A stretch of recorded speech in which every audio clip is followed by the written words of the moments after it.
சரி, சில key changes, சில டவுட் மட்டும் பார்த்துடலாம்.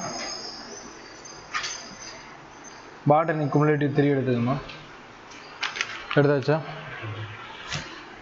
Morphology of flowering plant and anatomy of flowering plant. இதில் ஒரு 3 கொஷின் ஸ்டூடெண்ட் கேட்டிருக்காங்க, என்னென்னு பார்ப்போம். நீங்கள் கேட்ட கொஷின் கூட அப்புறம் சொல்கிறேன், பட் இதில் கேட்ட கொஷினை சொல்லிடுறேன். 15வது கொஷின்னு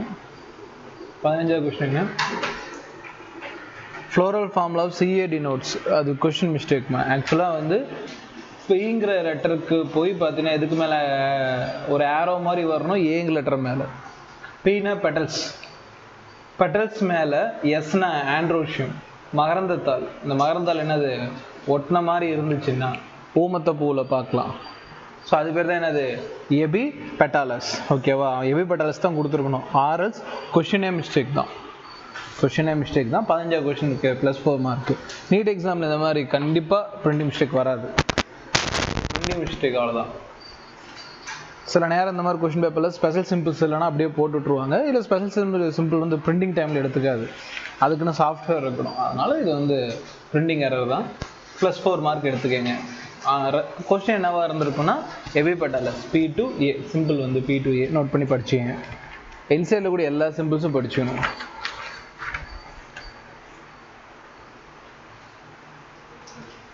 அடுத்து போகலாமா? லிசன்மா. அடுத்த கொஸ்டின் வந்து பார்த்தீங்கன்னா 26வது question. These lack the sieve tube and companion cells. இதில் வந்து டீனோபைட்ஸ்னு ஒரு வேர்டு இருக்குது. டீனோபைட்ஸ்ன்னு இருக்குது பார்த்தீங்களா, இது இன்சைடில் எங்கேயாவது ரெஃபர் ஆகிருக்கா? நான் பார்த்த வரைக்கும் டீனோபைட்ஸ் இல்லை. அதனால் இது அவுட் ஆஃப் இன்சைடை கன்சிடர் பண்ணி +4 மார்க் தரேன். இது எலிமினேட் பண்ணி எழுத முடியுமானா வாய்ப்பு கம்மி, ஏன்னா அந்த மாதிரி சாய்ஸ் இல்லை. அதனால் வந்து பார்த்திங்கன்னா எனக்கு வந்து பார்த்திங்கன்னா ஜிம்னோஸ்போம் டேரெக்டாக ஆன்சர் பண்ணியிருக்கணும், பண்ண முடியல. ஸோ இது வந்து பார்த்திங்கன்னா கொஸ்டின் மிஸ்டேக்கு அப்படின்னு கேட்டிங்கன்னா சாய்ஸ் மிஸ்டேக்கு. தமிழில் டேஸ் சல்லடை குழாய்கள் மற்றும் துணை செல்கள் இல்லாமல் கரெக்டாக தான், தமிழில் கரெக்டாக தான் இருக்குது. ஓ, அப்போ இதை டீனோஃபைட்ஸ்ன்னு கொடுத்துருக்கேன், தமிழில் கரெக்டாக இருக்குது. பட் இருந்தாலும் இங்கிலீஷ் லாங்குவேஜ் தான் ஃபைனல். இது +4 மார்க் எடுத்துக்கங்க. பட் தமிழில் நான் எப்படி எடுக்க தேவையில்லை, ஏன்னா தமிழில் ஃபஸ்ட் ஆப்ஷனாக என்ன இருக்குது, டெரிட்டோஃபைட் இருக்குது, ஜிம்னோஸ்போம் இருக்குது. ஸோ அதனால் நமக்கு டீனோஃபைட்ஸ் கொடுத்தாலும் மீனிங் இல்லை, அதனால் தூக்கிடலாம். 26க்கு மார்க் கொடுத்துட்றேன். இதெல்லாம் வந்து பார்த்தீங்கன்னா திருத்திட்டு OMR சப்மிட் பண்ணிடுங்க. இந்த OMR லேங்கிட்டு இருக்கா, நான் கொடுத்துட்றேன், திருத்திக்கங்க. அடுத்து வந்து பார்த்தீங்கன்னா 34 ஆமா, cortex that develops during the secondary. Cortex ஒரு டாபிக் இல்லைம்மா, அவுட் ஆஃப் NCERT. நான் அதில் நோட் பண்ணிடுறேன், இதில் நோட் பண்ணலை. என்னம்மா இல்லை, நான் இந்த கொஸ்டின் பேப்பருக்கு டவுட்ஸ் தான் பேசிகிட்டு இருக்கேன். உங்கள் கொஸ்டின் பேப்பர் வரப்போ அதை பார்த்துக்கங்க. 34 வந்து out of NCERT. OON out of NCERT, +4 mark எடுத்துக்கலாம். ஏன்னா கார்டெக்ஸ் வந்து செகண்டரி க்ரோத் அந்த டைம்லலாம் நமக்கு கிடையாது. செகண்டரி க்ரோத் நமக்கு கிடையாது, சிலபஸில் டெலிட்டட், கன்ஃபார்ம் வராது. சாய்ஸ் இல்லாதனால கண்டிப்பாக வராது. அதோட இது வந்து பார்த்திங்கன்னா 41 அது தரதுக்கு கஷ்டம். ஏன்னு கேட்டிங்கன்னா சிலபஸில் ஃபேமிலி மென்ஷன் ஆகிருக்கு. ஓகேவா, சிலபஸில் 8 ஃபேமிலியுமே மென்ஷன் ஆகி இருக்கிறதுனால என்னால் அதுக்கு தர முடியாது 41க்கு. அடுத்து என்ன கொஸ்டின் கேட்டீங்க, 50க்கு கொடுத்துடலாம்.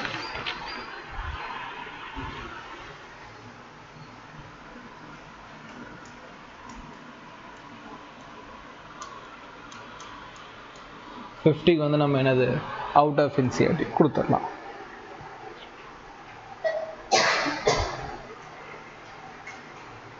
இது டயக்ராம் பெஸ்ட் எங்கே இருக்கா NCERTல?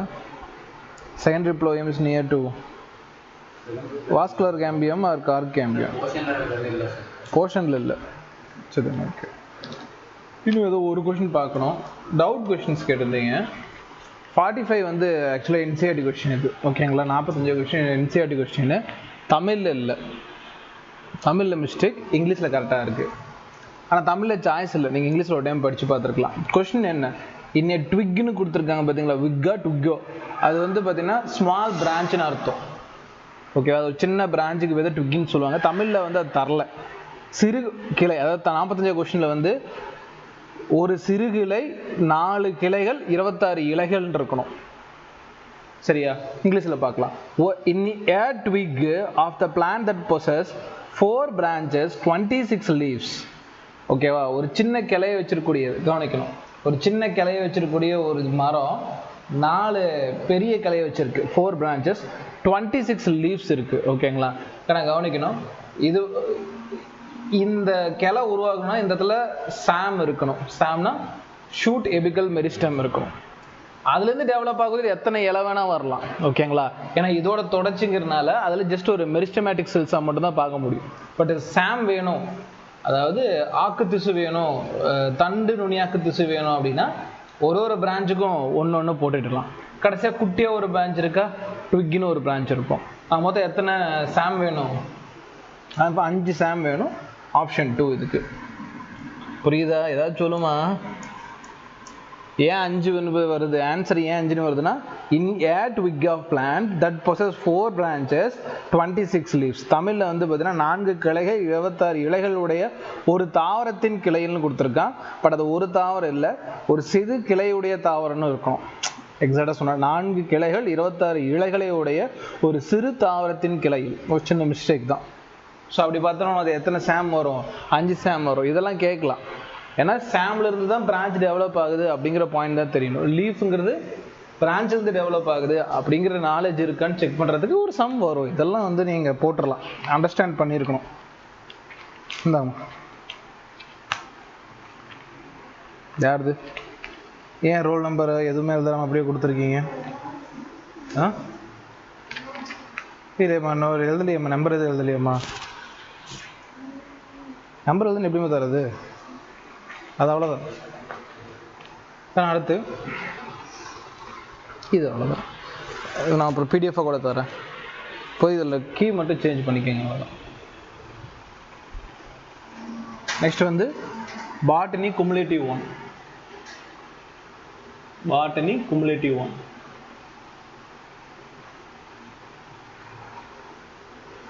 Botany cumulative 1. ரைட். இதில் வந்து பார்த்தீங்கன்னா நிறைய அவுட் ஆஃப் இன்சைட் இருக்குது. அதனால் வந்து பார்த்தீங்கன்னா living world biology classification first வச்சு டெஸ்ட் பேப்பரில் first question out of NCERT +4 mark கொடுத்துடலாம். அடுத்து வந்து பார்த்தீங்கன்னா second question also out of NCERT. எடுத்தீங்களா இல்லையா? இன்னும் எடுங்க. லிவிங் வேர்ல்டு பயாலஜி கிளாசிஃபிகேஷனு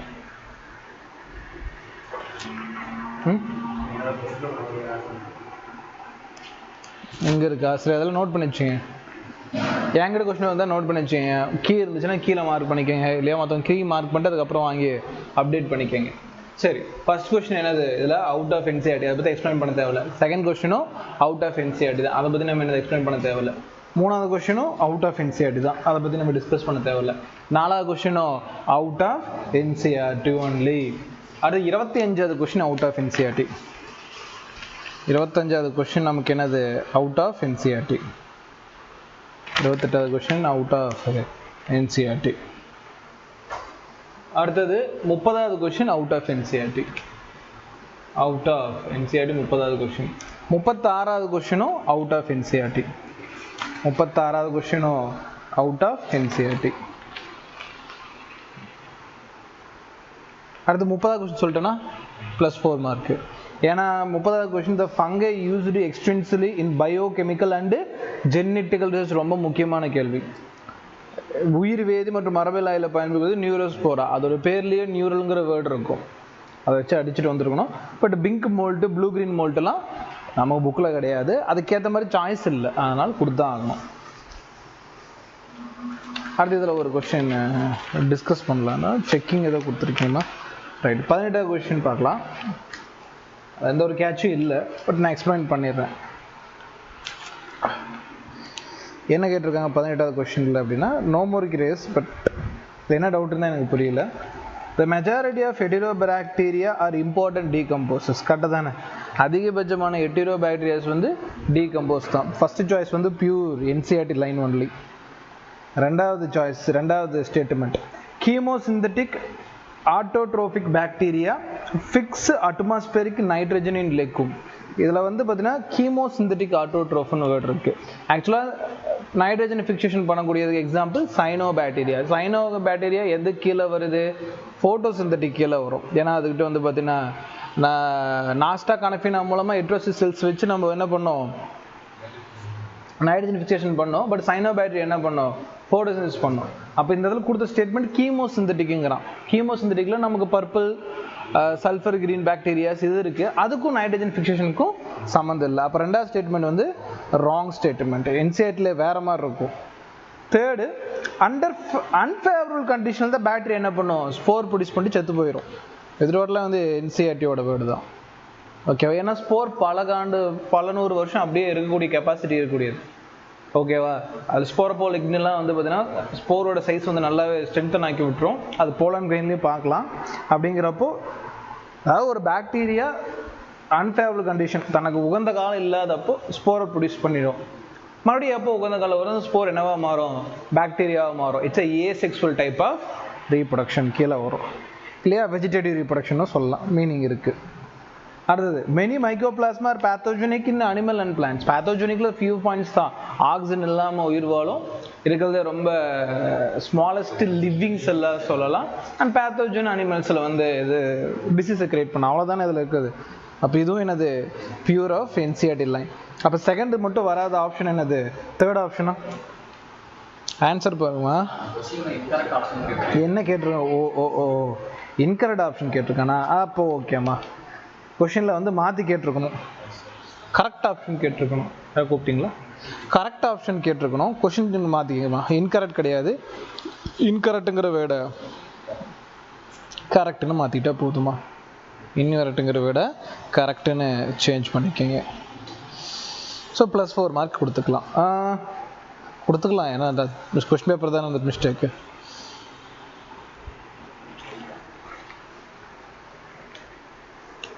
இந்த மாதிரி கொஷின்ஸ் நீட்டில் வராது. ஷுவராக பயாலஜியில் 90 கொஷினில் ஒரு மிஸ்டேக் கூட வராதுங்கிறது என்னோட எக்ஸ்பெக்டேஷன். ஃபிசிக்ஸ் கெமிஸ்ட்ரி ஏதாவது லாஜிக் மிஸ்டேக்ஸ் வரலாம். கிரேஸ் மார்க்கு 2 வருஷமாக வரல, இந்த வருஷமும் வராது. ஸோ கிரேஸ் மார்க்கை பற்றி எதிர்பார்க்கவே மாட்டாங்க. இந்த +4 மார்க் நீட்டில் வராது. பர்ஃபெக்டாக செக் பண்ணி கிராஸ் வெரிஃபை பண்ணி கொடுப்பான். இந்த கரெக்ட் ஸ்டேட்மெண்ட் கண்டிப்பாக இருக்காது. ஸோ இந்த அளவுக்கு வந்து பார்த்தீங்கன்னா இது டைப்பிங் மிஸ்டேக்கோ பிரிண்ட் அவுட் மிஸ்டேக்கோ ஏதோ ஒன்று இருக்கும், நீட்டில் வராது. ஸோ நீட் இந்த மாதிரி +4 மார்க் எக்ஸ்பெக்ட் பண்ணாதீங்க. இது யாருது? வர்ஷிகா. அடுத்து போகலாமாங்கண்ணா? சரி ரைட். இதுக்கு நான் உங்களுக்கு PDF அப்புறம் கொடுத்துட்றேன்.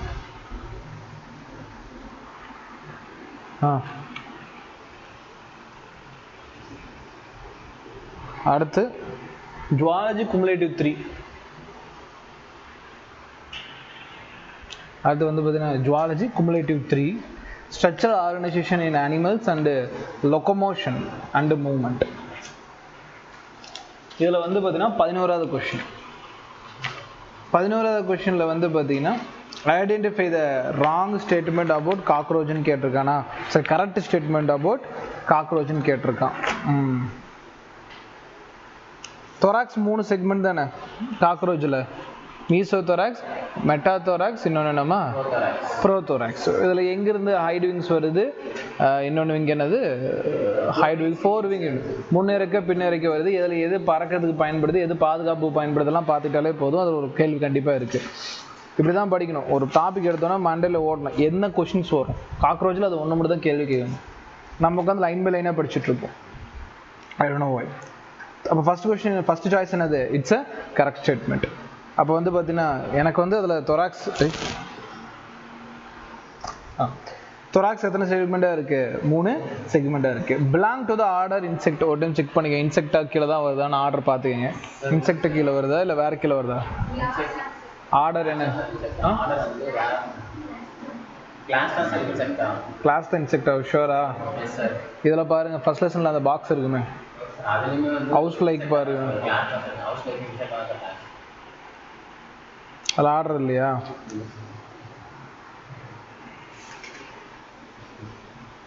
Head is triangular and formed fusion of 6 segment. Okay தான், பார்த்தலாம். ஒரே ஒரு டைம் கிராஸ் வெரிஃபை மட்டும் பண்ணிக்கிறேன்.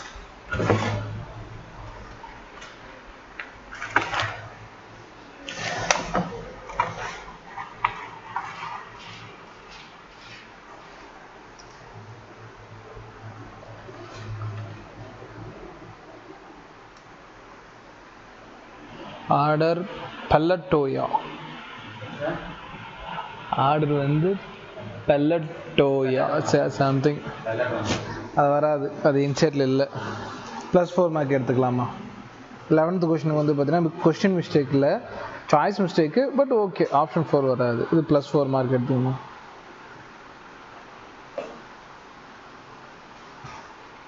அடுத்து 18வது question. Read the following statement and identify the incorrect statement. இதில் இன்கரெக்ட் ஸ்டேட்மெண்ட் கேட்டிருக்கான். First statement, ciliary movement is observed in human trachea and female reproductive tract. அதுதான் எனக்கு நான் ஏன்னா சிலியாங்கிறது குட்டி குட்டி முடிமா இருக்கும். எங்கே இருக்குன்னா நம்ம ட்ரக்கியாவில் இருக்கும். ஏதாவது தூசு துகள் போயிடுச்சுன்னா அதை பிடிச்சி மறுபடியும் மியூக்கஸ் மூலமாக சளி மூலமாக வெளியே அனுப்பி விட்டுரும். ஃபீமேல் ரீப்ரொடக்டிவில் வந்து பார்த்திங்கன்னா இருக்கும், ஓவமை தள்ளி விடுறதுக்காக இருக்கும். First choice correct. Hydra use tentacles for its movement. Direct இதெல்லாம் என்சிஆர்டி லைன். ஹைட்ரா டென்டக்கல்ஸ் மூலமாக தான் வந்து நகர ட்ரை பண்ணும். இட்ஸ் மூவ்மெண்ட் யூஸ் நகராது, லொக்கமோஷனாக நகராது. மூவ்மெண்ட்னா சுற்றி இருக்கக்கூடியதை தள்ளி விடுறது. Paramecium uses flagella for the locomotion and movement of the food through the cytopharynx. Parameciumல வந்து flagella கிடையாது, எல்லாமே குட்டி குட்டி சிலியா மட்டும்தான்.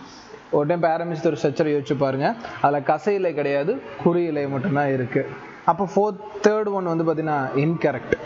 Fourth, amoeboid movement is affected by pseudopodia formation during the cytoplasm. Correct தான். சைட்டோபிளாசத்தை வந்து பார்த்தீங்கன்னா முன்ன பின்ன நகர்த்தி மறுக்கி குறுக்கி அப்படியே நகரத்துக்கு பேர் தான் அமீபாய்டு மூவ்மெண்ட். நம்மளோட இதில் வந்து டபிள்யூபிசி செல்ஸ் வந்து பார்த்தீங்கன்னா மோனோசைட் சம்திங், அதுவும் வந்து அமீபாய்டு மூவ்மெண்ட்டை காட்டும். இதெல்லாம் வந்து டேரக்ட் என்சிஆர்டியோட அந்த முதல் பேஜில் அப்படியே இருக்கும். ஸோ 18வது கொஸ்டின் என்ன டவுட்னு எனக்கு புரியல.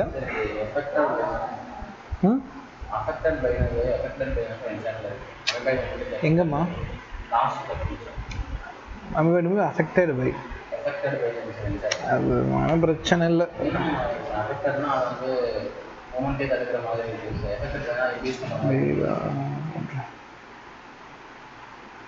பாதிக்கப்படுகிறதுனா அது செயல்படுத்துது. அஃபெக்டட் பைனா சூடோபோடியா ஃபார்மேஷன், அதான் பெரிய அளவில் அஃபெக்ட் ஆகுதுன்னா ஸ்டாப் ஆகுதுங்கிற மீனிங் கிடையாது. அதோட லொக்கமோஷன் இது மூலமாக கண்ட்ரோல் ஆகுது கூட சொல்லலாம். தேர்ட் ஆப்ஷனில் இவ்வளோ பெரிய மிஸ்டேக் இருக்கிறப்போ, கீயும் தேர்டாக இருக்கிறப்போ சின்ன சின்னது வந்து பார்த்தீங்கன்னா பெருசாக இருக்காது. இதில் வந்து மார்க் தர முடியாது. இப்போ அஃபெக்டடுனா இன்க்ரீஸ் டிக்ரீஸுக்கு 2 மீனிங் இருக்குல்ல. ஃபேக்டர்ஸ் அஃபெக்டிங்னு சொல்கிறோம், அது இன்க்ரீஸிங்காகவும் இருக்கலாம் டிக்ரீஸிங்காகவும் இருக்கலாம். அதை நம்ம எப்படி சொல்ல முடியும்? அது ரெண்டாவது வேர்டு அதை மிட் பண்ணோம். Streaming of cytoplasm normal word தானே. புரோட்டோபிளாசமா சைட்டோபிளாசம் ரெண்டுமே சொல்லாமல் அது செல் பாடி தான்மா. அவ்வளோ நுணுக்கமாக பார்க்கணும் அவசியமா, ரெண்டுமே அதோட செல் பாடி தான்மா. இப்போ இதில் புரோட்டோபிளாசம் சைட்டோ அது நியூக்ளியஸ் அப்படியே மைனஸ் பண்ண அந்த மாதிரிலாம் வேணாம், நார்மல் வேர்டு தான். நம்ம தேர்ட் ஆப்ஷனில் இவ்வளோ பெரிய அவங்க அது அப்படியே வந்து பார்த்தீங்கன்னா இவ்வளோ பெரிய மிஸ்டேக் இருக்கப்போ ஃபோர்த் ஆப்ஷன் அந்த குட்டி குட்டி மிஸ்டேக்ஸை எடுத்துக்க முடியாது. ஸோ தேர்ட் ஆப்ஷன் தான் கீ. அடுத்து நான் பார்க்குறேன். ஸோ 18வது கொஸ்டின் தேர்ட் ஆப்ஷன், அவ்வளோதான். இது யாருதுமா? இல்லை நம்பர் எழுதலையே.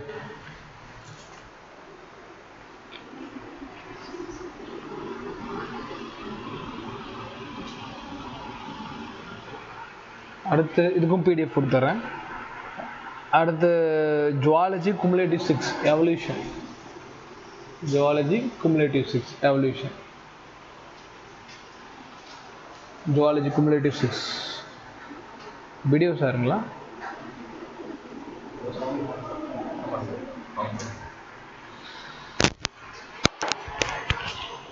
என்னமா என்ன கொஸ்டின் செக் பண்ணணும். இப்போதே அதை நாட் பண்ணணும். செக் பண்ணணும்.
எவல்யூஷன்மா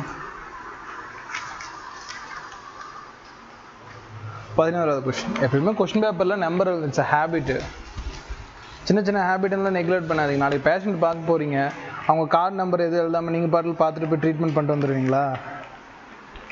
டாக்டர்ஸ் இருக்கிறது ரெஸ்பான்சிபிலிட்டி, எழுதணும். பார்த்துருக்கீங்களா? இந்த டாக்டர் கீழே வந்து ஸ்லிப் ஒன்று வச்சுருப்பாங்க, அந்த பெட்டுக்கு கீழே வந்து பேஷண்ட்டோட நேமு, எப்போ கடைசியாக செக் பண்ணது, அடுத்து என்ன செக் பண்ணுவாங்க, இதெல்லாம் ப்ராப்பராக எழுதணும். இல்லையா சீனியர் போட்டு கிளிகள்னு கிழிச்சிடுவாங்க. நீங்கள் டேட்டை மாற்றி போட்டாலும் அந்த திட்டுவாங்க. அதெல்லாம் நீங்கள் பண்ணி தான் ஆகணும், பர்ஃபெக்டாக இருந்து தான் ஆகணும். பர்ஃபெக்ஷன் ரொம்ப முக்கியம் மெடிக்கல் ஃபீல்டில். மற்ற ஃபீல்டில் கூட கொஞ்சம் பர்ஃபெக்ஷன் தப்பாக இருக்கலாம். அங்கே மெடிக்கல் ஃபீல்டில் ஒரு டேட் ஆகட்டும், ஒரு டேர்ம் ஆகட்டும், ஒரு டோசேஜ் ஆகட்டும், தப்பாக போட்டிங்கன்னா அது நீங்கள் தான் ப்ளேம் எடுத்துக்கணும். மறுபடியும் சொல்கிறேன், ஆப்ரேஷன் தேட்டரில் அனஸ்தீஷியன் வந்து பார்த்தீங்கன்னா நீங்கள் சொல்கிறத கேட்டு அவர் பாட்டில் போட்டு விட்ருவார். அது மட்டும் தான் அவர் வேலை. கேட்டார்னா உங்களுக்கு கை காட்டிடுவார். அவர் கொடுக்க சொன்னால் நான் கொடுத்தேன், அவ்வளோதான் சொல்லுவாங்க. லைசன்ஸ் போயிடும். 6 மாதமோ 1 வருஷமோ இல்லை பர்மனெண்ட் ஆகும். மறுபடியும் கம்ப்ளைண்ட் வந்தால் பர்மனெண்ட்டாக தூக்கிடுவாங்க. அதுக்கப்புறம் கஷ்டப்பட்டு எம்பிபிஎஸ் படிச்சுட்டு இப்போ லைசன்ஸ் இல்லாமல் வேறு ஏதாவது வேலை பார்க்க வேண்டியதான். ஸோ இதெல்லாம் வந்து பார்த்தீங்கன்னா நெக்லிஜிபிள். அதெல்லாம் இங்கிருந்தே நீங்கள் வளர்த்துக்கிட்டீங்க, அங்கே போனால் புளிஞ்சிருவாங்க. அது இங்கிருந்து நீங்களே பண்ணிட்டீங்கன்னா அது என்ன சொல்லுவாங்கன்னா, இது கஷ்டங்கிறத நீங்கள் அக்செப்ட் பண்ணிட்டீங்கன்னா இது ரொம்ப ஸ்மூத்தாக இருக்கும். இல்லை நான் அதெல்லாம் பண்ண மாட்டேன் அப்படின்னா அது வாலண்டரியாக உங்கள் வாயில் வச்சு திணிச்சிருவாங்க. அது ரொம்ப கஷ்டமாக இருக்கும். பார்த்தீங்க. அடுத்து வந்து பார்த்தீங்கன்னா எவல்யூஷன் 11வது கொஸ்டின்.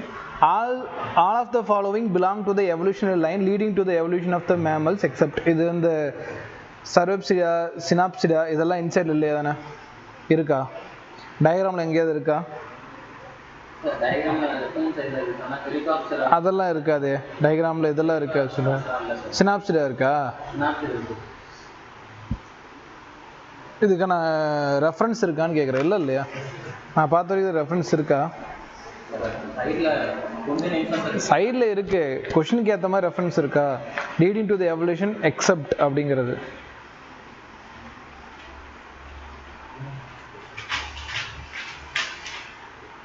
இப்படி இருக்காது. இந்த மாதிரி ஸ்டேட்டாக இருக்கு. டயக்ராமில் மட்டும் தான் இருக்கும். மீனிங் இருக்கான்னு கேட்குறேன் மனோஜ். ஆனால் நேம் இருக்கான்னு கேட்கல. கொஷனுக்கு ஏற்ற மாதிரி மீனிங் இருக்கா? நேம் எல்லாம் இருக்கலாம். அதான் கொஷனுக்கு ஏற்ற மாதிரி எப்படி மேமல்ஸ் தவிர்த்து எப்படி நம்மளால கண்டுபிடிக்கிறது, அந்த அளவுக்கு டேட்டா இல்லை. So 11th question out of NCERT consider பண்ணி +4 மார்க் எடுத்துக்கலாம். அடுத்து வந்து 15th. இது வந்து அவுட் ஆஃப் என்சிஆர்டி கன்சிடர் பண்ண முடியாது. According to the major synthetic theory of evolution, the factor that does not contribute to the evolution, எவல்யூஷனுக்கு இப்போ இருக்க தியரிஸ் படி எது வந்து பார்த்தீங்கன்னா கான்ட்ரிபியூட் பண்ணாது. ஃபர்ஸ்ட் சாய்ஸ் வந்து ரீப்ரொடக்டிவ் ஐசோலேஷன். இப்போ ரீப்ரொடக்டிவ் ஐசோலேஷன்னா ஒரு தீவு இருக்காங்க, ஒரு தீவில் வந்து பார்த்தீங்கன்னா ஹைட்டாக இருக்க பீப்புள்ஸ் இருக்காங்க, ஷார்ட்டாக இருக்க பீப்புள்ஸ் இருக்காங்க. இப்போ ஷார்ட்டாக இருக்க பீப்புள்ஸ் எல்லாம் கொண்டு வந்து நான் இன்னொரு இடத்துல வச்சுட்டேன்னா அவங்க இவங்களோட இனப்பெருக்கம் பண்ண முடியாமல் நான் பிரிச்சுட்டேன்னா இந்த ஷார்ட்டாக இருக்க பீப்புள்ஸ் என்னவாங்க ஒரு எவல்யூஷனை கிரியேட் பண்ணுவாங்க. விச் மீன்ஸ் இதில் என்னென்ன பெஸ்ட் குவாலிட்டி வருமோ அதில் வரும். இது பேர் தான் ரீப்ரொடக்டிவ் ஐசோலேஷன். அப்போ இவங்கெல்லாம் ஹைட்டாக தான் இருப்பாங்க, இவங்கெல்லாம் ஷார்ட்டாக தான் இருப்பாங்க. இவங்களுக்கு ஷார்ட் வராது, இவங்களுக்கு ஹைட்டு வராது. ஆனால் அது ஆடி வெயின்பெர்க் தியரி படி அது ப்ரோக்கு தான், அப்படி நடக்காது. ஏன்னா வச்சு நம்ம ஜீன்ஸ் மாறும், அது பிரச்சனை இல்லை. பட் ஓவராலாக பார்க்குறப்ப ரீப்ரொடக்டிவ் ஐசோலேஷன் வந்து எவல்யூஷனுக்கு கான்ட்ரிபியூட் பண்ணும். அடுத்து நேச்சுரல் செலெக்ஷன் இயற்கை தேர்வு சொல்லவே வேணாம். எவல்யூஷனுக்கு கான்ட்ரிபியூட் பண்ணக்கூடிய முக்கியமான ஃபேக்டர் நேச்சுரல் செலெக்ஷன் இயற்கை தேர்வு கோட்பாடு, which is given by Darwin கிடையாது, லாமார்க். லாமார்க் தானே? டார்வினா லாமார்க்கா? டார்வின். அப்போ லாமார்க்கு இது இல்லை நேச்சுரல் செலெக்ஷனா? யூஸ் அண்ட் டிஸ்யூஸ் ஆகுதுன்னா அது என்ன நேச்சுரல் செலெக்ஷனு?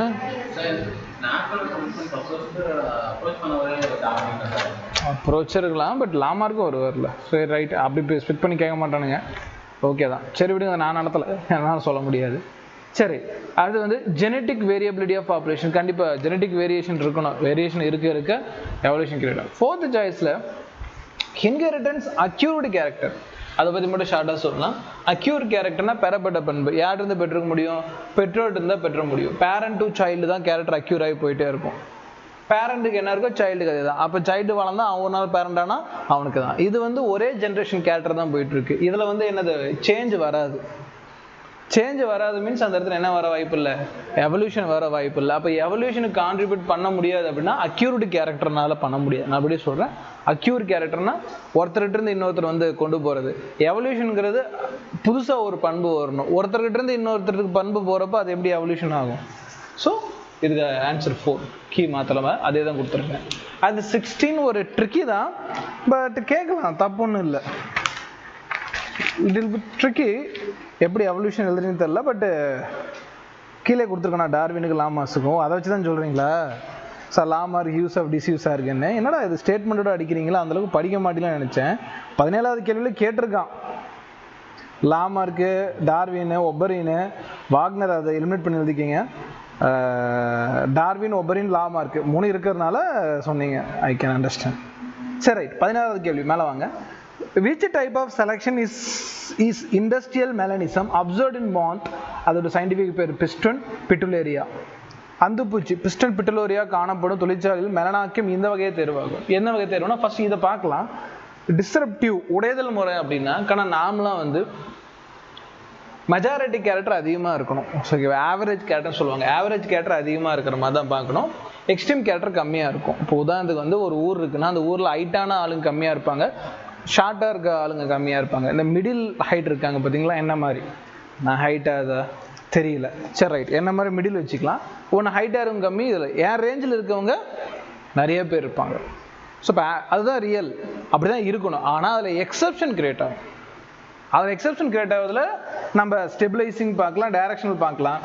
ஹைட்டாக இருக்கவங்க மட்டும் இருந்தாங்கன்னா டைரக்ஷனல், இல்லை குள்ளமாக இருக்காங்கன்னா அது ஒரு சைடாக போகுது இல்லை, அதுவே டைரக்ஷனல் சொல்லுவாங்க. இந்த இடத்துல டிஸ்ரப்டுக்கு என்ன அர்த்தம், உடைதலுக்கு என்ன அர்த்தம்னா பெரிபெரல் கேரக்டர் என்சிஆர்டில் இந்த லைன் மென்ஷன் பண்ணியிருப்பாங்க. டிஸ்ரப்டிவ் அப்படின்னா பெரிபெரல் கேரக்டர் வந்து டிஃப்ரெண்டான பெரிபெரல் கேரக்டர் டாமினேட் ஆச்சுன்னா எனக்கு டிஸ்ரப்டிவ். அது என்ன சார் பெரிபெரல் கேரக்டர் அப்படின்னா கவனிக்கணும். இப்போ நான் சொல்லியிருந்தேன் அந்த மிடில் ஆவரேஜாக இருக்காங்க பார்த்தீங்களா? அந்த ஆவரேஜாக இருக்கவங்களும் இந்த இடத்துல என்ன ஆகிட்டாங்க, கம்மியாக இருக்காங்க. உதாரணத்துக்கு இது ஷார்ட்டாக இருக்க பீப்புள்ஸும் ஹைட்டாக இருக்க பீப்புள்ஸும் ஆப்போசிட் கேரக்டர் தானே. அந்த ரெண்டு ஆப்போசிட் கேரக்டர் ஈக்குவல் ஆச்சுன்னா அது டிஸ்ரப்டிவ். பாயிண்ட் நல்லா புரிஞ்சுக்கணும். அதிகபட்சமாக ஆவரேஜ் இருக்கணும், என்ன மாதிரி ஆளுங்க இருக்கணும். ஆனால் என்ன மாதிரி ஆளுங்க கம்மியாயிட்டு ஷார்ட்டாக இருக்க பீப்புள்ஸ் எத்தனை பேரோ ஹைட்டாக இருக்க பீப்புள்ஸ் எத்தனை பேர் வந்தாங்கன்னா கம்மியாக இருக்க வேண்டியவங்க அதிகமாக ஈக்குவல் ஆகிட்டாங்கன்னா டிஸ்ரப்டிவ். அப்போ பெரிபெரல் கேரக்டர்னா அந்த மாதிரி ரெண்டு எக்ஸ்ட்ரா வெளியே இருக்கக்கூடிய கேரக்டர் டெவலப் ஆகுது டிஸ்ரப்டிவ். இப்போ இந்த இடத்துல ஏன் மாந்த் இதோட கம்பேர் பண்ணணும்னு சொல்கிறேன்னா மாந்தில் 2 கலர் டாமினேட்டாக இருக்கும். இண்டஸ்ட்ரியல் மெலனிசம் படித்து பார்த்தீங்கன்னா தெரியும், ஓகேவா? தொழிற்சாலை வரதுக்கு முன்னாடி வந்து பார்த்தீங்கன்னா என்ன, தொழிற்சாலை வந்ததுக்கு அப்புறம் வந்து என்ன, அது ஒரு சின்ன கதை தான். என்ன கதை அப்படின்னா, தொழிற்சாலை வரதுக்கு முன்னாடி என்ன சார் இருக்கும் அப்படின்னா புகை மூட்டை இல்லாமல் இருந்துச்சு. புகை மூட்டை இல்லாதப்போ அந்த இடமே என்னவா இருக்கு, ஒயிட்டாக பிரைட்டாக இருந்துச்சு. ஒயிட்டாக பிரைட்டாக இருக்கிறப்ப என்ன நடக்குது அப்படின்னு கேட்டிங்கன்னா, ஒயிட் கலர் இருக்கக்கூடிய மாந்த் வெள்ளை கலர் இருக்கக்கூடிய அந்து பூச்சிகள்லாம் வந்து தப்பிக்கிட்டுச்சு. ஏன்னா வெள்ளை காற்று வெள்ளை மேகம், அதனால வந்து அதை வேட்டையாடி சாப்பிடக்கூடிய உயிரினங்களுக்கு அது கண்ணில் தென்படலை. இண்டஸ்ட்ரி தொழிற்சாலை பெருகின உடனே கருப்பு புகை காற்று ஊர் ஃபுல்லாக பரவுது. அப்போ என்னன்னா கருப்பில் யாரால ஒளிய முடியல, வெள்ளை கலர் பூச்சிங்க ஒளிய முடியல, ஈஸியாக தொக்கா தெரிஞ்சிருது, செத்து போயிடுது. அப்போ யார் அதிகமாகறான்னா பிளாக் கலர். சரி, இதில் வந்து பார்த்தீங்கன்னா இந்த கொஸ்டினில் என்ன கேட்டிருக்காங்கன்னா சரி, which type of selection industrial melanism in moth. மாத்தில் வந்து பார்த்தீங்கன்னா 2 கேரக்டர் வந்து பார்த்தீங்கன்னா நமக்கு டெவலப் ஆகிருக்கும். ஒன்று வந்து ஒயிட் கலர், இன்னொன்று வந்து பார்த்தீங்கன்னா பிளாக் கலர். ஸோ அதனால் இது ரெண்டுமே பெரிபெரல் கேரக்டர் கன்சிடர் பண்ணிக்கலாம். இது மிடில் இருக்கிறது நமக்கு தேவை கிடையாது. ஆனால் இதில் நல்லா பாருங்க, செலெக்ஷன் இண்டஸ்ட்ரியல் மெக்கானிசம் தான் சொல்லியிருக்கான். பிஃபோரா ஆஃப்டரான்னு தெரியல. ஸோ பிஃபோரோ இல்லை ஆஃப்டரோ, பிஃபோர் ஆஃப்டர் மென்ஷன் பண்ணா இண்டஸ்ட்ரியல் மெக்கானிசத்தில் ஒயிட் கலரும் அண்டு பிளாக் கலர் இது ரெண்டும் தான் வந்து பார்த்தீங்கன்னா டாமினெண்ட்டாக இருக்கும். இந்த மாதிரி 2 டாமினெண்ட் கேரக்டர் இருந்துச்சுன்னா அப்படி வேணா எடுத்துக்கலாம். பெரிபெரல் கேரக்டர் எடுத்தாலும் ஓகே, டாமினெண்ட் கேரக்டர் எடுத்தாலும் சரி. இப்படி தான் வந்து பார்த்தீங்கன்னா மாந்த் வந்து டிஸ்ரப்டிவோட கம்பைன் பண்ண முடியும். ஏன்னா மாத்தில் வந்து இன்டர்மீடியட் கலர் இருக்கலாம், ப்ரௌன் கலர் இருக்கலாம், டார்க் ப்ரௌன் இருக்கலாம். ஆனால் அந்த கலர்ஸ் எல்லாம் நமக்கு தேவையில்லை. ஸோ நமக்கு தேவை 2 கேரக்டர்ஸ் அப்படிங்கிற பட்சத்தில் இது வந்து டிஸ்ரப்டிவோட கம்பேர் பண்ணிக்க வேண்டியதான், உடைதல் பண்போட கம்பேர் பண்ணிக்க வேண்டியதான். பட் என்சைடில் அங்கே மென்ஷன் பண்ணிருக்க மாட்டான், நான் மென்ஷன் பண்ண மாட்டேன், என்ன டைப் ஆஃப் செலெக்ஷன் மென்ஷன் பண்ணிக்க மாட்டேன். பட் இந்த மாதிரி நீங்கள் என்ன பண்ணிக்கணும், கம்பேர் பண்ணி எதில் பெஸ்ட்டாக இருக்கும், டைரக்ஷனலா இல்லை இதுலையா அப்படின்னு சொல்லி கம்பேர் பண்ணணும். இதில் பிஃபோர் ஆஃப்டர் தரனால டைரக்ஷன் நான் போகிறேன். ஸோ அதனால் நம்ம கீயை நான் ஃபாலோ பண்ணிக்கிறேன். அடுத்து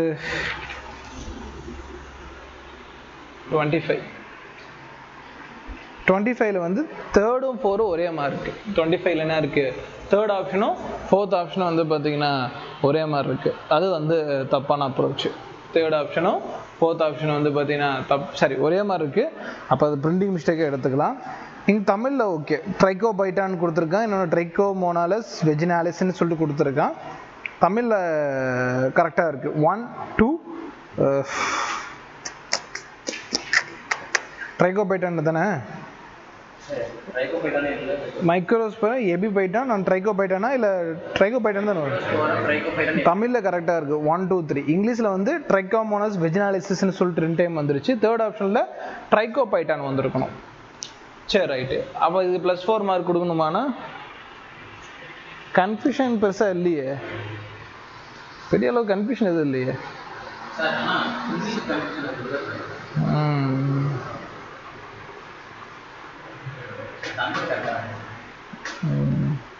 தமிழ் பார்க்க வேண்டியதானே, +4 மார்க் எடுத்தாங்க. ஸோ 25 வந்து +4 mark.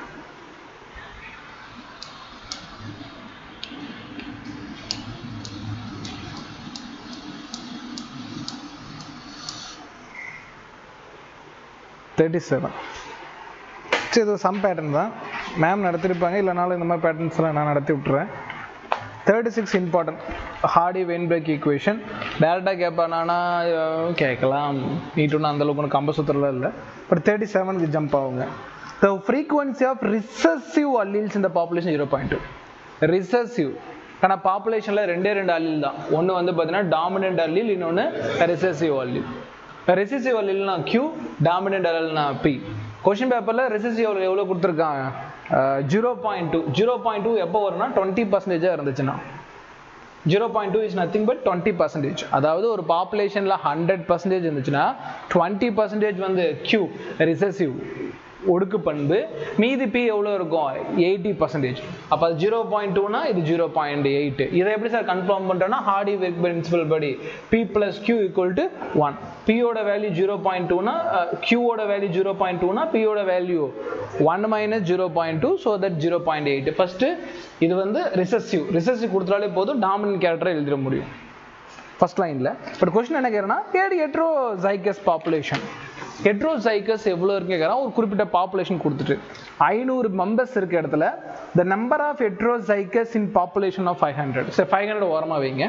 First of all heterozygous எவ்வளோ நல்லா கவனிக்கணும். இவன் 0.2, இவன் 0.8. ஒருவேளை ஹெட்ரோசைகஸ் வந்துச்சுன்னா 2 டைம் PQ. என் ஃபார்முலா என்ன, P² Q² 2PQ = 1.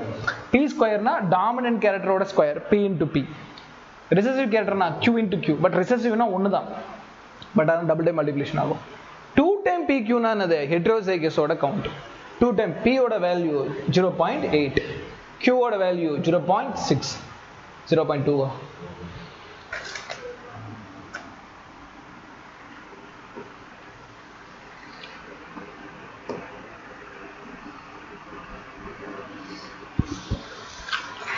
1.6 அப்போ 3.2 சாரி இது ரெண்டு பேருக்கும் போனா கரெக்டாக வருதா பாருங்க 1 இன்னும் சின்னதாக வருதா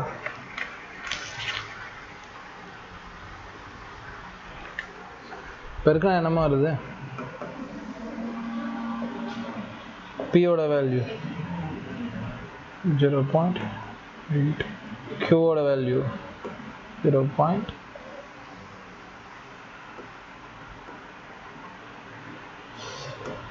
16 32 0.32 சரியா போச்சு கணக்கு நீங்கள் இது பெருக்கனா எவ்வளோ கிடைக்குது நான் மேலே எழுதி போட்டேன் இதில் பத்தல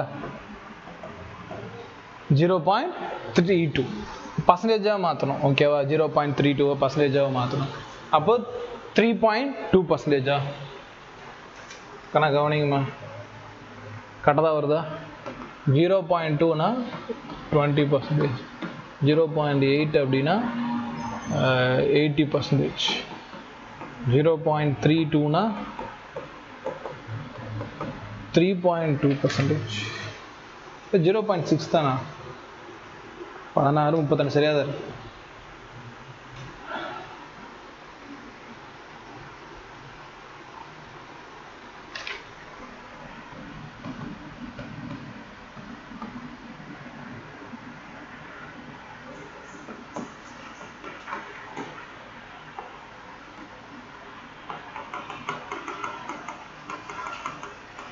ஏன் 32 people ஒரு நிமிஷம் 32% of heterozygous, but why 20%, 80%?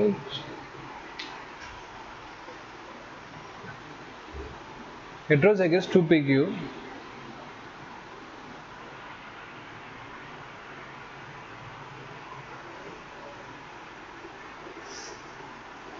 हाँ 32% सर 8%, 2%. हाँ राइट था ना हाँ सो கண்ணா இது 32% தான்மா 32% தான் சரிதான் போச்சு கண்ணா கவனிங்க ஏன் பர்சன்டேஜ்னா ஒன்றும் இல்லைம்மா இதோட என்ன பிரிக்கணும் இன்ட்டு 100 ஒரு ஜீரோக்கு ஒரு ஜீரோ கேன்சல் மீதி 10 இருக்கும் 10 2 20 இதில் என்ன பண்ணிக்கணும் 100 ஒரு ஜீரோக்கு ஒரு ஜீரோ கேன்சல் இது ரெண்டு பேருக்குண்ணா 80 இதில் என்ன பண்ணிக்கணும் 100 இருக்கு 2 0 கேன்சல் 2 0 கேன்சல் மீதி எவ்வளோ வரும் 32 கரெக்டாக தானே கரெக்டாக தானே நம்ம கால்குலேட் பண்ணுறேன் எனக்கு நான் தப்பாக பண்ணுறேண்ணா 32% தானே 32 தானே ஆமாம்மா 0.2னா 20%, 0.8னா 80%, 0.32னா 32% கரெக்டாக தான் இருக்குது சரி டக்குன்னு குழப்பிட்டேன் சரி கணக்கு கவனிங்க என்ன பேர் வருது கொஸ்டின் பேப்பர் வருதா சரி கணக்கு கவனிச்சுக்கணும் பார்த்துக்கலாம் listen சரியா போச்சு பாருங்க அப்போ 2pq எத்தனை பர்சன்டேஜ் சார் பர்சன்டேஜ் இல்லாமல் சொன்னால் 0.32 பர்சன்டேஜ் சொன்னால் 32%. இப்போ என்ன சார் சொல்ல வரீங்க எனக்கு ஒன்றுமே புரியல அப்படின்னா ஆனால் கவனிங்க ரிசெசிவோட கேரக்டர் கொடுத்துட்டான் டாமினன்ட் வேல்யூ நம்ம கால்குலேட் பண்ணிக்கலாம் இது ரெண்டு கிடைச்சா ஹெட்ரோசைகஸ் கேரக்டர் வந்து டெவலப் பண்ணிக்க முடியும் அவன் கேட்டது ஹெட்ரோசைகஸ் பர்சன்டேஜ் ஏன் சார் கண்டுபிடிக்கிறீங்க அவன் நம்பர் தானே கேட்டானா ஆனால் அவன் கேட்டது நம்பர் இல்லை 500 பேர் இருக்கக்கூடிய இடத்துல ஹெட்ரோசைகஸ் எவ்வளோன்னு கேட்குறான் அப்போ இன்ட்டு என்ன பண்ணும் அந்த பர்சன்டேஜை பெருக்கணும் பர்சன்டேஜ்னு என்ன பண்ணும் 32% 32 divided by 100 போடணும் 0 கெட்டிங் கேன்சல் I 32 160 அப்போ கொஸ்டின் பேப்பர்ல என்ன கேட்டான் ஹெட்ரோசைகஸ் பாப்புலேஷன் நம்பர்ல கேட்டா 160 பேர் அதுவே ஹெட்ரோசைகஸ் பாப்புலேஷன் பர்சன்டேஜ்ல கேட்டா 32%. என்ன சார் வளர்றீங்க அப்படின்னா ஒன்றும் இல்லை கண்ணா 500 பேர் இருக்கக்கூடிய இடத்துல 160 பேர் என்னவா இருக்காங்க ஹெட்ரோசைகஸா இருக்கிறாங்க சரிங்க சார் இப்போ மீதி எப்படி சார் இருப்பாங்க கொஸ்டின் பேப்பர்ல கொடுத்துருக்காங்க உங்களுக்கு என்ன வேணும் டாமினன்ட் வேணும் டாமினன்ட் எவ்வளோ சார் இருக்காங்க 80 பேர் டாமினன்ட் தாங்கண்ணா 80% அப்போ 0 கெட்டிங் கேன்சல் அப்போ இது ரெண்டையும் வந்து பெருக்குண்ணா 40 400 பேர் என்னவா இருக்காங்க டாமினண்டா இருக்காங்க மீதி வந்து பார்த்தீங்கன்னா 500 ரெசசிவ்ல இருக்காங்க 20%. அப்போ 0 கெட்டிங் கேன்சல் பெருக்குனா மீதி எத்தனை பேர் இருக்காங்க 100 பேர் என்னவா இருக்காங்க ரெசசிவா இருக்காங்க 100 பேர் என்னவா இருக்காங்க, ரெசிசிவா இருக்காங்க. என்ன சார் கால்குலேஷன் தப்பா வருதா? கன்ஃபார்ம் தப்பா வரும். என்ன காரணம்னா இந்த 160 பேரும் ஹெட்ரோசைகஸ் தான். அதுல யாரு டாமினன்ட் யார் ரிசெசிவ்னு தெரியாது. நமக்கு தெரிஞ்சது என்னது, 500 பேர்ல 400 பேர் டாமினன்ட் கேரக்டர், 100 பேர் ரிசெசிவ் கேரக்டர். இது ரெண்டுக்குள்ள 160 பேர் என்னவா இருப்பாங்க, ஹெட்ரோசைகஸா இருப்பாங்க. விச் மீன்ஸ் ரெண்டும் மிக்ஸ் ஆன ஜீனா இருக்கும். ஸோ இப்படி தான் வந்து ஆடி வெயின்பெர்க்கோட பிரின்சிபல் யூட்டிலைஸ் ஆகும் டே டு டே லைஃப்பில். சரிங்களா? அதனால் ஞாபகம் வச்சுக்கணும். என்ன சார்னா நமக்கு தேவை 2 கேரக்டர் தான் அப்சர்வல் கேரக்டர். ஒன்று பி, இன்னொன்று கியூ தான் அப்சர்வல் கேரக்டர். ஹெட்ரோசைகஸ்ங்கிறது மிக்சடு கேரக்டர் தான். அதனால் நமக்கு வந்து எக்ஸாக்டாக நீங்கள் சொன்ன எந்த கால்குலேஷன் மேட்ச் ஆகும். பட் நமக்கு அது கேட்கல. ஹெட்ரோசைகஸ் மட்டும் எவ்வளோ கேட்டிருக்காங்க, 160 கேட்டிருக்காங்க. இல்லை சார் அதில் வந்து ரெசிசிவ் கேட்டால் 100 பேர், டாமினன்ட் கேட்டால் 400 பேர். கொஸ்டின் எப்படி கேட்குறாங்கன்னா அதுக்கு ஏற்ற மாதிரி போட்ட வேண்டியதான். கண்ணா 39 அடுத்து கேள்வி போகலாம். 39 ஜீனோசிக் ஏரா. இது எங்கேயாவது ரெசம்பிள்ஸ் இருக்கா? நான் பார்த்த வரைக்கும் இல்லை. எவல்யூஷனில் எங்கேயா இருக்கான்னு பாருங்கள். 39 ஜீனோயிக் பெருங்காலம் ரெப்டைல்ஸோட ஏதாவது கம்பேர் ஆகுதான்னு பாருங்கள். டயக்ராம்லேயும் இல்லை. ஸ்டேட்மெண்ட்லேயாவது இருக்கா? ஸ்டேட் போர்டில் இருக்கா? Very good. அப்போ ஏன் ஸ்டேட் போர்டு உங்கள் சப்ஜெக்ட் தானே. இப்போ என்சிஆர் ஸ்டூடெண்ட்ஸ் மட்டும் மார்க் கொடுக்கலாமா? சரியா, ரைட். என்சிஆர் ரெஃபரன்ஸ் கிடையாது, +4 மார்க். அடுத்தது 48 அவுட் ஆஃப் என்சிஆர்டி. ஏன்? All of the following stimulant drugs. Yes, caffeine வந்து நமக்கு கிடையாது, என்சைடில் மென்ஷன் ஆகலை, அதுதான் கீயாக கொடுத்துருப்பாங்க. ஸ்டிமுலன்ஸ் அப்படின்னா கொஞ்சம் நேரத்துக்கு நம்மளுக்கு ஹாப்பியாக வச்சுக்கூடிய ஒன்று. கொஞ்சம் நேரத்துக்கு யார் ஹாப்பியாக வச்சுருப்பாங்கன்னா கெஃபைன், காஃபி, டீ, இது ரெண்டுமே நம்மளுக்கு கொஞ்சம் நேரம் ஸ்டிமுலேட் பண்ணிவிடும். அவன் என்ன கேட்குறான்னா all of the following stimulate except அப்படிங்கிற பார்பிட்யூரின்ஸ் வரும். அது வந்து பார்த்தீங்கன்னா பார்பிட்யூரின்ஸ் வந்து நம்மளோட என்ன சொல்கிறது, டிப்ரெஷன் டைமு, ரொம்ப சோகமாக இருக்கிறப்ப பார்பிட்யூரின்ஸ் நமக்கு சஜஷன் பண்ணுவாங்க, கொஞ்சம் நார்மலாக இருக்கும், ஸ்டிமுலேட் பண்ணாது. பட் இந்த அளவுக்கு யோசிச்சு தான் அட்டன் பண்ணோம்னா வராது. கெஃபைன் நமக்கு கிடையாது, அதனால் அப்படிலாம் கெஃபைன் வந்து ஸ்டிமுலன்ட் ட்ரக்கானு உங்களுக்கு தெரியாது. Because of NCERT reference. NCERT reference இருந்தால் தான் நமக்கு தெரியும். அதனால் நான் இதை +4 கொண்டு போகிறேன். Answer +4 because of choice. நீங்கள் உங்களுக்கு நோட் பண்ணிக்கிங்களா? அங்கே வரப்போ சொல்லுவோம். இது இங்கே இதோட முடிச்சுக்கிறேன். இது எழுதி வச்சிட்டேன், அதனால் டக்கு நான் முடிச்சு கொடுத்துட்றேன். இந்தாங்கம்மா. சரி, அடுத்து போகலாமா? மீதெல்லாம் வந்து நான் செக் பண்ணி தரேன். இன்னும் ஒரு 2-3 பேப்பர் தான், பார்த்துட்டு வந்துடலாம். அடுத்தது ஒன்ஸ் அகெயின் வந்து லிவிங் வேர்ல்டு நான் எல்லாம் கொடுத்துட்டேன். குமுலேட்டிவ் டெஸ்ட் 1, இதில் லிவிங் வேர்ல்டில் 1, 2, 3, 4 எல்லாம் கொடுத்துட்டேன். இதில் ஏதாவது நம்ம சொல்லித்தரணுமான்னு மட்டும் பார்த்துக்கிறேன். 25 cumulative test 1, 25 cumulative test 1 பாட்டனியில் 25 diatomous earth is used for all except கொடுத்துறேன். 25 எக்ஸப்ஷன் நான் கொடுத்துறேன்ல. 36 கொடுத்துறேன்ல.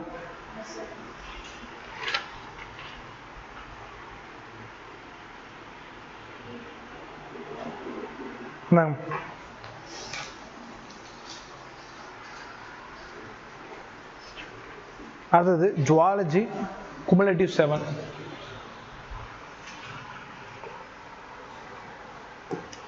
Zoology cumulative 7.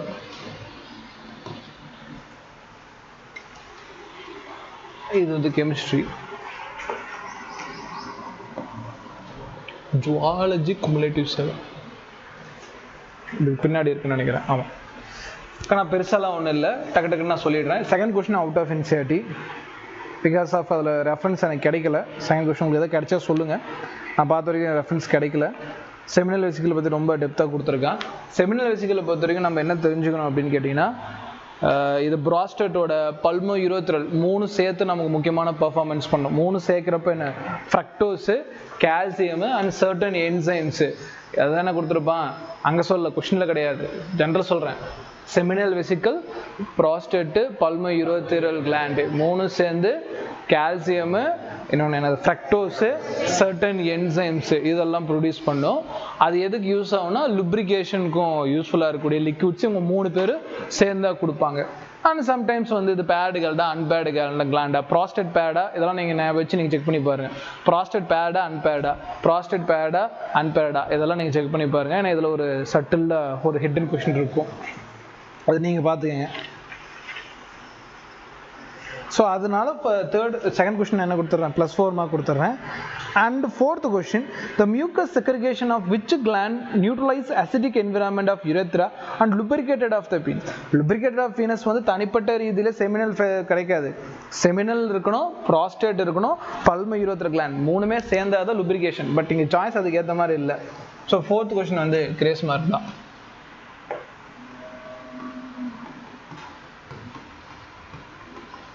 அவுட் ஆஃப் என்செட்ல கொஸ்டின் வந்து மீனிங்லெஸ்ஸாக இருக்கு. ஓகேவா, right. The mucus secretion which neutralize the acidic environment. ஓகேவா, ரைட் தான். பட் ஆனால் சாய்ஸ் அதுக்கு ஏற்ற மாதிரி இல்லை. அடுத்து வந்து 21.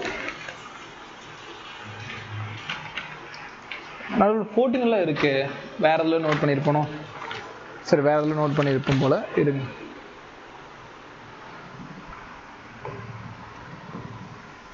என்கிட்ட பார்த்துட்டேன்.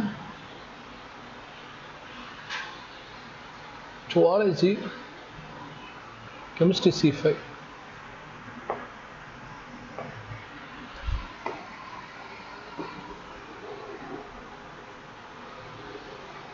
அது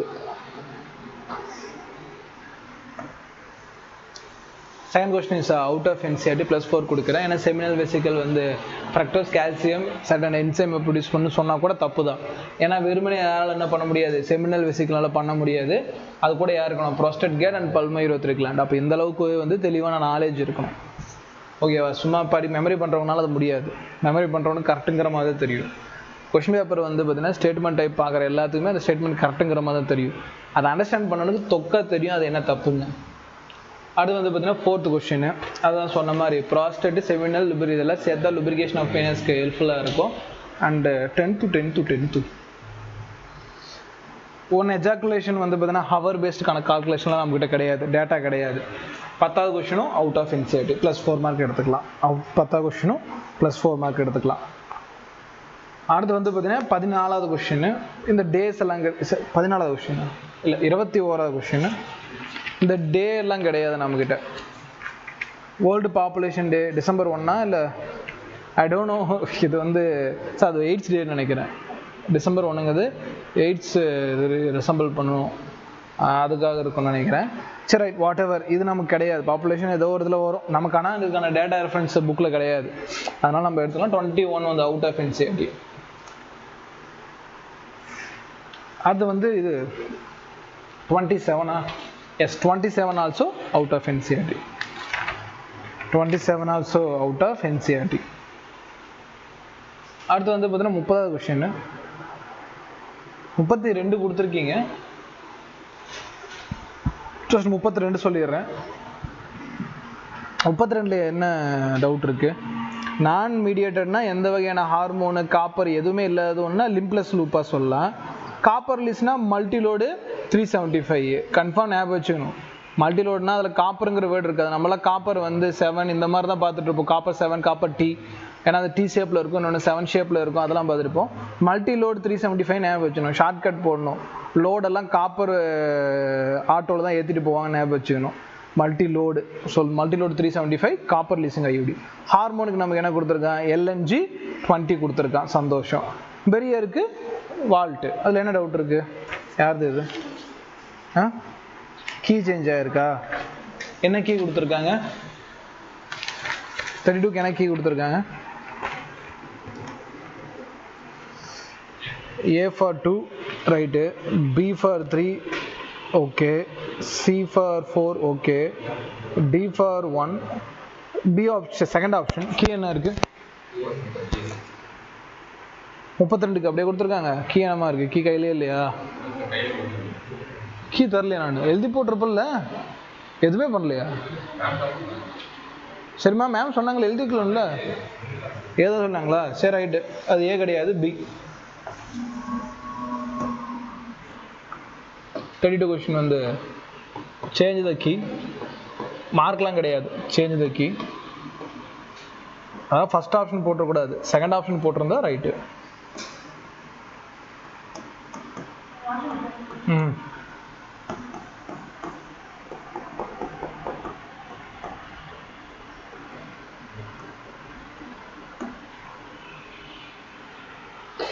அடுத்து 30 30வது கொஸ்டின் போகலாம். அவருக்கு கொஞ்சம் பேக் வாங்க. Oral contraceptive pills. Oral contraceptive பில்ஸ்க்கு நம்ம என்சைடில் கொடுத்து சகலே கொடுத்துருப்பான். And give the data also. இதுக்கு நம்ம எப்படி மாற்றுறதுன்னு தெரியல எனக்கு. ஏன்னா வந்து பார்த்தீங்கன்னா ஓரல் கண்ட்ரசெப்டிவ் ஓவலேஷனை ப்ரிவென்ட் பண்ணுமானா ஓரல் அட்மினிஸ்ட்ரேஷனில் கொடுத்துருக்கான் பாருங்க. Inhibit the ovulation first point inhalation. அப்போ ஃபர்ஸ்ட் ஆப்ஷன் வரும். அடுத்தது making uterus unsuitable for the implantation. அப்படியே பாருங்க implantation also inhibit the implantation also. பதிய வைக்கிறதுக்கும் இது வந்து பார்த்தீங்கன்னா பதிய வைக்க விடாது, கரு வந்து பதிய வைக்க விடாது. அப்போ அதுவும் இருக்கு இன்சைட்ல. Making cervix hostile for the sperm. அப்படியே பண்ண as well as alter the quality of cervical mucus. அப்படியே இது இன்சைட் லைன் தான். இதுக்கே நம்ம மார்க் கொடுக்கணும் எதிர்பார்க்குறீங்க. 30 இருக்கா இல்லையா? 30க்கு வந்து பார்த்தீங்கன்னா 3 ஆப்ஷன் இருக்கு. So all of the above. So அதனால இதுக்கு நான் டவுட்டுக்கு மாற்ற முடியாது. இதுக்கு ஆன்சர் வந்து no change.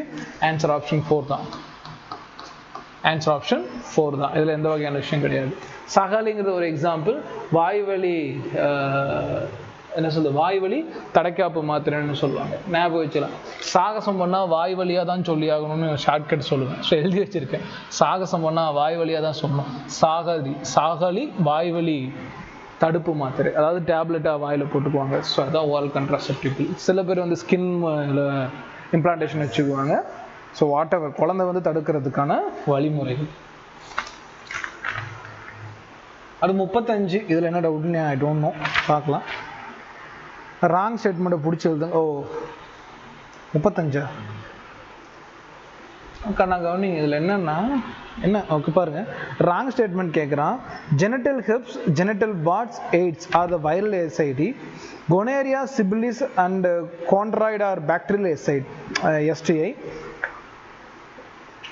HIV and hepatitis B can be commonly spread by sharing needles and surgical equipments. Fourth option, surgical sterilization procedure. Contraceptives are offered to the small families where couples wants to space pregnancy 1 to few years. தப்பு. இது பியூரா வந்து என்சைட தொக்கா தெரியும். Surgical ஸ்டெரிலைசேஷன்ல generally advise to the male and female partner terminal method to prevent any more pregnancy இருக்கு. Surgical method vasectomy tubectomy பண்ணிட்டீங்கன்னா life long பண்ண முடியாது. லைஃப் லாங் குழந்தை உருவாக்கவே முடியாது. அப்போ குழந்தை பண்ணவே முடியாது அப்படிங்கிற பட்சத்தில் அது வந்து 1 or 2 இயர்ஸ்க்கு வாய்ப்பே கிடையாது. இதை மினிமைஸ் பண்ணி விடுங்க. ஸோ 1 or 2 இயர்ஸ்க்கு நான் தப்பான ஆப்ஷன். 4th சரியா தப்பு தெரியுது சார். இதில் வைரல் SID பாக்டீரியல் STI புக்கில் மென்ஷன் பண்ணியிருக்கானா? அப்படிலாம் மென்ஷன் பண்ணல. பட் ஈவன் 4th ஆப்ஷனில் வந்து தெளிவாக தப்பு இருக்குது. ஸோ சாய்ஸ் மாற்ற முடியாது, கிரேஸ் தர முடியாது. 35 வந்து தெளிவாக சர்ஜிக்கல் ஸ்டெரிலைசேஷன் நமக்கு என்னது, இதுதான் இன்சைட் தெளிவாக படிக்கணும், நல்லா அண்டர்ஸ்டாண்ட் பண்ணணும். ஒவ்வொரு லைனும் முக்கியமான லைன் தான். எந்த லைன்லேருந்து கேள்வி கேட்பான் அவனுக்கே தெரியாது. ஆனால் அதனால் ப்ராப்பராக நம்ம லைன் பை லைனாக படிச்சு தான் போகணும். படிச்சுட்டு போகிறது இல்லை, அதுக்கான கான்செப்ட் அண்டர்ஸ்டாண்ட் பண்ணிவிட்டு அதை ரிவிஷன் தான் பண்ணிட்டு போகணும். சும்மா மெமரி பண்ணிட்டு போனால் சரிங்கிற மாதிரி தான் இருக்கும். சர்ஜிக்கல் ஸ்டெரிலைசேஷன் என்ன, vasectomy and tubectomy.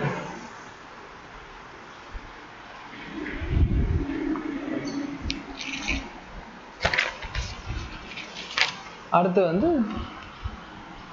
44 out of NCERT எடுத்துக்கங்க.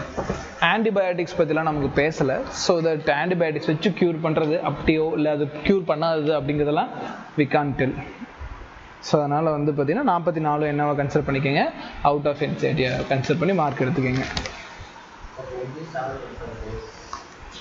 நீங்கள் உங்கள் பேப்பர் இது 27 கொடுத்துருக்கானா? டேட் கொடுத்துருக்கானா? 27. சாரி இது டேட் இல்லை, இது கான்செப்டா? சம்மர் கொடுத்துருக்கானா? பார்த்துடலாமா? 27. Sorry, okay. நான் டேட்டுன்னு நினச்சி மார்க் கொடுத்துருக்கேன். அது படிச்சிடலாம், படித்து பார்க்கல.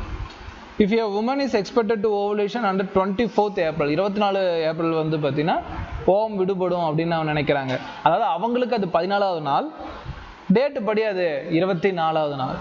Which date would be suggested as a safe period with respect to rhythm method contraceptive? rhythmனா என்னன்னா இந்த டைம்ல ஓவம் வராதோ அந்த டைம்ல வந்து பார்த்தீங்கன்னா இன்டர்கோர்ஸ் பண்ணிக்கிறது. அப்போ எந்த மெத்தடில் சார் பண்ணலாம்னா 14வது நாள் அவங்களுக்கு ஓவம் வரும். ஆனால் டேட் வந்து 24ஆம் தேதி. அப்போ கண்டிப்பாக அந்த 24ஆவதுக்கு முன்னாடியோ பின்னாடியோ வந்து என்னது அவங்க வந்து சேரக்கூடாது. அப்போ வந்து பார்த்தீங்கன்னா 21 to 23 ஒரு சாய்ஸ் இருக்குது, அண்ட் 24 to 27 ஒன்று இருக்குது, 21 to 28 இருக்குது, 28லேருந்து 30ஆம் தேதி வரைக்கும் ஒரு டேட் இருக்குது. இப்போ இந்த 24 அண்டு 28 இது ரெண்டுமே வந்து பார்த்தீங்கன்னா ஆப்ஷன் 2 வராது. ஏன்னா ஆப்ஷன் 2ல் வந்து அவங்க ஓவலேஷன் அடைய போகிறாங்க. அப்போ அந்த இடத்துல வந்து கண்ட்ரசெப்டிவ் மெத்தட் அதை யூஸ் பண்ண முடியாது, செகண்ட் தூக்கிடலாம். அண்ட் ஃபர்ஸ்ட் ஆப்ஷனும் கரெக்டாக பாருங்கள் 24 நியர் இருக்குது, 24க்கு நியர் வந்துருச்சு. ஃபர்ஸ்ட் ஆப்ஷனும் வந்து வராது. தேர்டு இல்லையா ஃபோர்த்து, தேர்டு வரவே கூடாது. ஏன்னா 24 நல்லா சென்டராக வருது. அப்போ லாஸ்ட் ஆப்ஷன் தான் 24 ரொம்ப தூரம். விச் மீன்ஸ் சார் அப்போ ஓவலேஷன் ஆயிருக்குமானா ஆயிருக்கும், முடிஞ்சு ஆல்மோஸ்ட் அவங்க வந்து பார்த்தீங்கன்னா பிளட் ப்ளீடிங் ஸ்டேஜில் அந்த ஃபீமேல் கேண்டிடேட் இருப்பாங்க. ஸோ ஃபோர்த் ஆப்ஷன் மோஸ்ட்டாக கரெக்டாக வருது. ஏன் மோஸ்ட்னா இங்கே பார்த்தீங்கன்னா ஃபர்ஸ்ட் ஆப்ஷனில் வந்து 21 to 23 கொடுத்துருக்காங்க. அவங்க எக்ஸ்பெக்ட் பண்ணுறாங்கன்னு தான் கொடுத்துருக்காங்க, எக்ஸாக்டாக ஓவலேட் ஆகுதுன்னு சொல்ல. மேபி 1 டேக்கு முன்னாடி கூட ஓவலேஷன் நடக்கலாம். அப்போ ஃபர்ஸ்ட் ஆப்ஷனா ஃபோர்த் ஆப்ஷனானா பாருங்க, செகண்ட் ஆப்ஷன் தேர்ட் ஆப்ஷன் 24 எக்ஸாக்டாக இருக்குது, அதை எடுக்கக்கூடாது. ஃபர்ஸ்ட் ஆப்ஷனும் ஃபோர்த் ஆப்ஷனும் ஆம்பிக்யூஸ். அதுலேயும் பெஸ்ட் ஆப்ஷன் பார்க்குறப்போ 24க்கு ரொம்ப தூரமாக இருக்கக்கூடிய 28, 24க்கு பக்கத்தில் இருக்கக்கூடிய டேட்டு 23 ஏப்ரல். அதனால நான் அதை சூஸ் பண்ண ஃபோர்த் ஆப்ஷனை சூஸ் பண்ணலாம். கீ என்ன கொடுத்துருக்கேன்? கீ 4 தானே கொடுத்துருக்கேன். அப்போ நோ சேஞ்ச்மா, சாரி. இதெல்லாம் கேட்கலாம், தப்பு இல்லை, இதெல்லாம் கேட்கலாம்.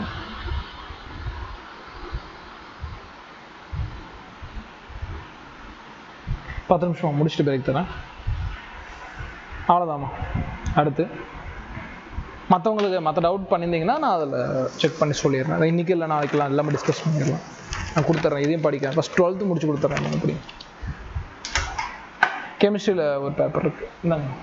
சரி வந்து வாங்கலை, அப்படியே நீச்சல் அடிச்சிட்ருக்கீங்க. அது வாங்கக்கா.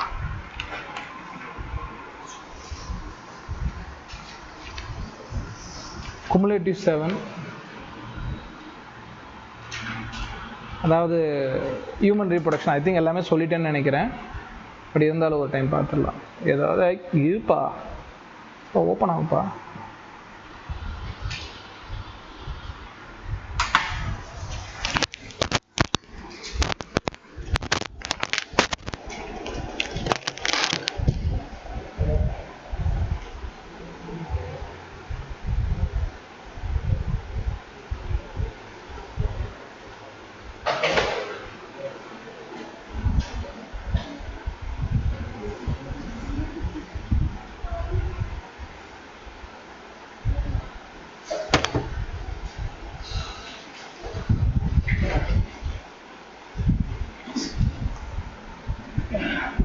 இதெல்லாம் கொடுத்துட்டானான்னு ஒரு டைம் செக் பண்ணுறது.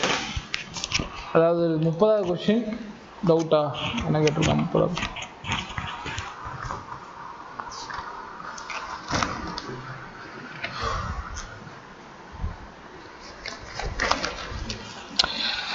அது 30வது கொஸ்டின் நான் டவுட்டு எக்ஸ்பிளைன் பண்ணிட்டே இல்லை. ஓரல் கான்ட்ராசெப்டிவ் எப்படி பண்ணோம், என்ன ரீசன்ஸ் அப்படிங்கிறதெல்லாம் சொல்லிட்டேன். ஏன்னா ஓரல் கான்ட்ராசெப்டிவ் டீட்டெயிலாக இன்சைட்லேயே எடுத்து காட்டிட்டேன் 30வது கொஸ்டின், அதனால் அதை பற்றி நம்ம பேச முடியாது. அடுத்தது செகண்ட் கொஸ்டின் வந்து out of NCERT, 21 out of NCERT, 32 out of NCERT, 44 out of NCERT. Fourth கொஸ்டினுக்கு அவுட் ஆஃப் என்சிஆர்டி மார்க் கொடுத்தாச்சு. அவ்வளோதான். நாங்கள்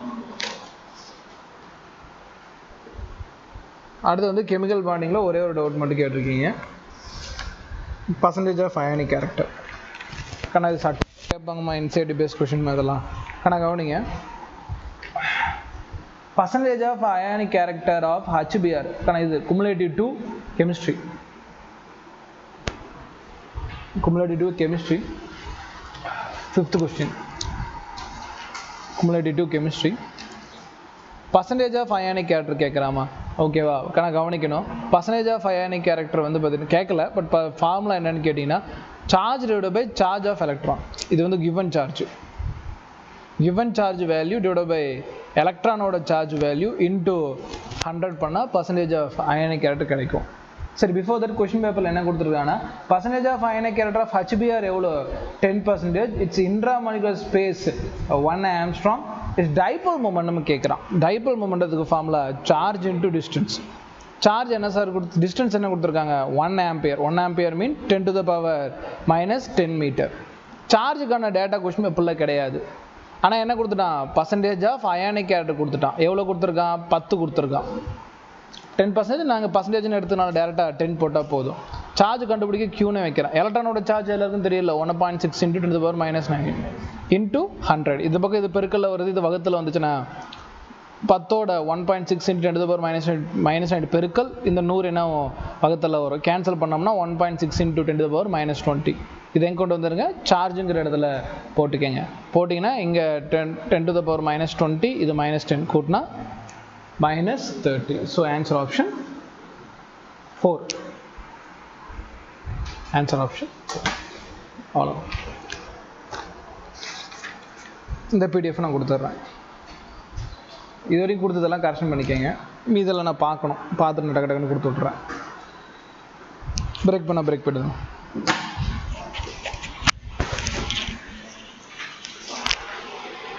ஃபோன்